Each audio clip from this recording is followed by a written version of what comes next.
For this video, tuturo ko sa inyo kung paano i-download yung VirtualBox. Punta kayo sa website and then search nyo yung VirtualBox. Ito yung website ng VirtualBox kung saan nyo i-download. Click nyo lang yung website na ito. Makikita nyo dito yung Windows host.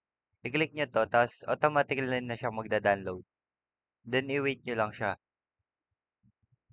Pagkatapos niya na mag-download, i-right click nyo na lang siya. Tapos open file. Lilitaw to, i-click nyo yung yes.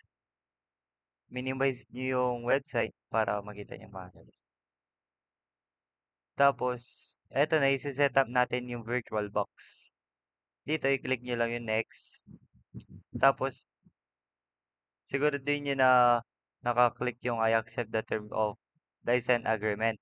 Tapos, next nyo na. Pati ito, i-next nyo na din. Tapos, ito, yes. Pati ito, yes nyo na. Tapos, dito, kailangan naka-check lahat yan bago nyo i-next. Tapos, ito, i-install na natin. Pagkatapos na mag-install, i-finish nyo na. At ito na yun. Na-download nyo na yung VirtualBox. Kanina, natapos nang i-download yung VirtualBox. Ngayon, ituturo ko naman kung paano gamitin ang VirtualBox. At ang i-download natin sa VirtualBox is ang Windows 10. So, una, pumunta kayong Chrome o kaya Microsoft Edge. At isa-search nyo ang Windows 10. Pagkatapos yung i-search ang Windows 10, may lalabas na link na pinakauna at yun ang pipindutin nyo. Pagkatapos, i-scroll down nyo hanggang sa makita nyo ang Create Windows 10 Installation Media at i-click nyo ang download sa ibaba na.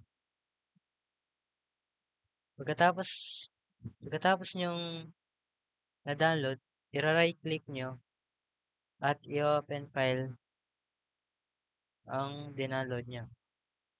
Pagkatapos nyong na-open file, i-click nyo yung yes para ma-download siya. Pagkatapos, ganito ang lalabas. So, hintayin lang natin. I-accept nyo lang to para mag-next na tayo. So, dito naman, pipiliin natin yung sa baba kasi isa-save natin siya sa files natin. So, ito, ine-next lang din natin siya. Tapos dito, yung sa baba ulit. At dito, pipili tayo kung saan natin i-download. Sa akin, dito sa downloads. Hihintayin lang natin ulit siya hanggang sa matapos.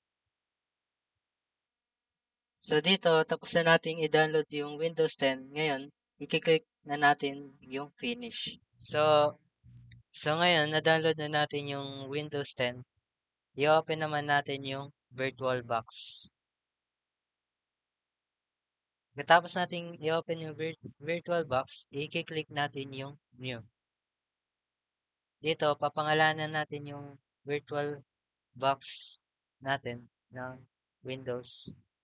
Tapos dito, kailangan na higit pa sa 10 GB yung gagamitin mo na file. Dito ko siya i-save.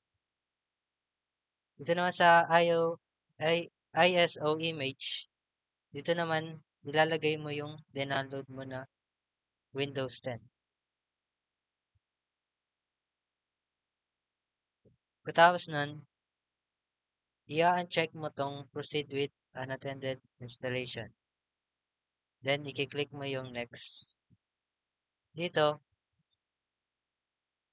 pwede mong i-adjust yung base memory mo hanggang sa green lang. Hindi pwede sa red kasi magkakaroon ng problema.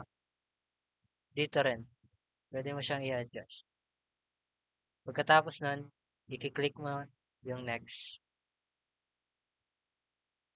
Then, finish. So, dito, tapos na natin gawin yung VirtualBox natin. I-click niyan natin yung start.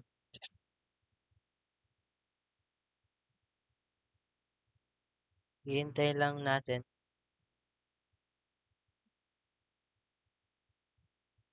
So, ito yung Windows 10 na dinaload natin.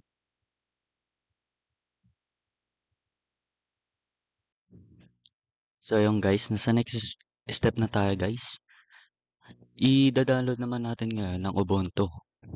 Ang Ubuntu, ito ang mag-run sa PC ng panibagong Windows.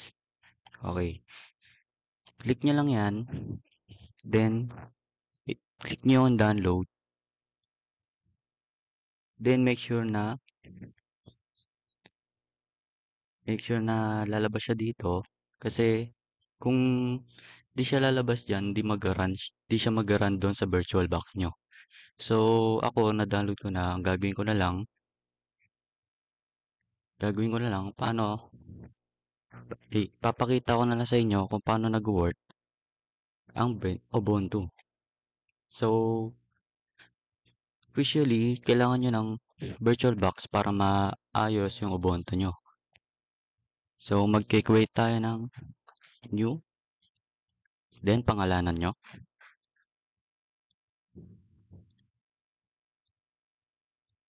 Then, mag-click kayo ng file kung saan nyo gusto ilagay. So, ako, lalagay ko siya sa desktop ko. Then, naayos ko na. Then, i-click nyo yung dinaload nyo na Ubuntu. So, make sure na ISO siya. So, makikita nyo dito, lumabas na yung Linux, Ubuntu 64-bit. Okay guys. Pag naayos nyo na yun, punta kayo dito. Then, mag-create kayo ng password. Pwede nyo palitan to, kaso optional lang. Sa inyo yan. So, maglalagay ako ng password.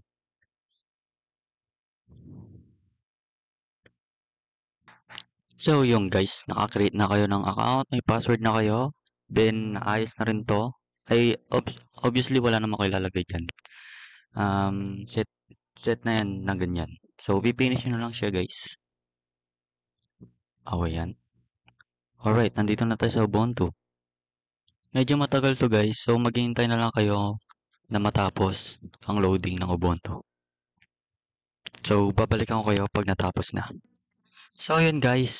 Sa matagal na paghihintay natin sa pag-install o pag-file ng Ubuntu, andito na po tayo.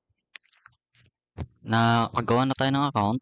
Then, ayan. Lalagyan na lang natin yung password. Enter. Boom. Ayan na po siya. So, pwede nyo na po kalkalin lahat ng mga ano dito. Pero, bago yun, next muna natin to.